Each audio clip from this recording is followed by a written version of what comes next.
Бағанағы бірер ақпарат не қылып кетті да, Ирина Смайылова өзі шығып кеткені қиын болды. Орыс мектептеріне барған баланы бір тіл білгенге мүмкіндік емес па деп қарастыруға келмейді да. Бірден айту керек, орыс мектебіне бару ол тіл білгенге мүмкіндік емес, керісінше тіл білгенге қастандық. Орыс мектебінің баласы жалғыз тілде сөйлейді. Қараңызшы, біз орыс тілі мектебіне оқу деген, орыс тілді мектепке немесе аралас тілді мектепке оқу деген, ол деген бір тілді білу үшін емес, ол сапа, білімнің сапасы ғой бұл жерде маңыздысы. Білімнің сапа. Сосын мемлекеттік тіл шынайы орнықсын десек, мемлекеттік тіл шынайы орнықты десек, ол ғылымның тіліне айналу керек. Ол дышының тілі емес. Ол ғылымның тілі, пәннің тілі.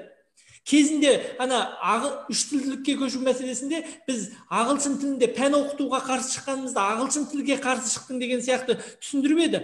Бұл жерде де тура сондай мәселе болып жүр. Бұл жерде қазақ тілінде... Менің ойымша қазір, Аятжан мырза, ойыңызға қоса кетейінші, егер ығыстырғымыз келсе, онда ағылшын тілін өсірейік. Иә, керек болса.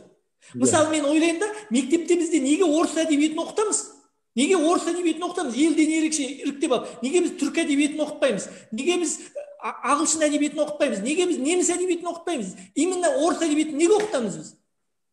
Не, сонда әлемдегі қазақ әдебиетінен, бізге қазақ әдебиетінен кейінгі жақын әдебиет орыс әдебиеті ма? Жоқ, кемшілік бұл. Біз керек болса аударма тілінде әлем әдебиетін оқиық.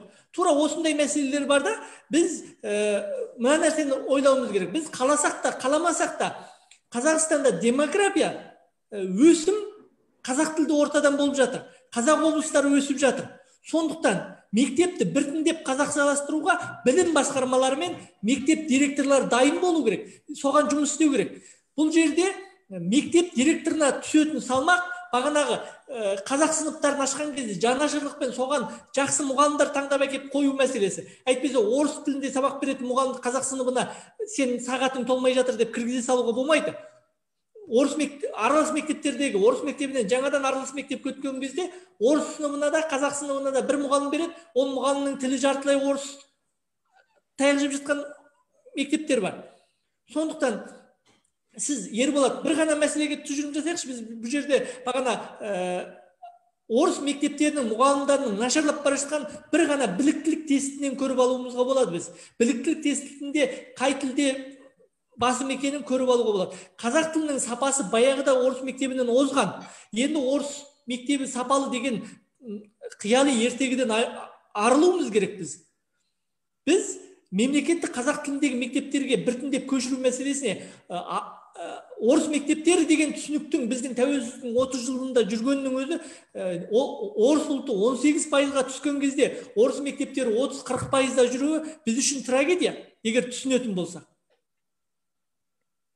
Бізге шынайы қазақ тілінде жұмыс істейтін білім басқармаларының басшылары мен мектеп директорлары керек.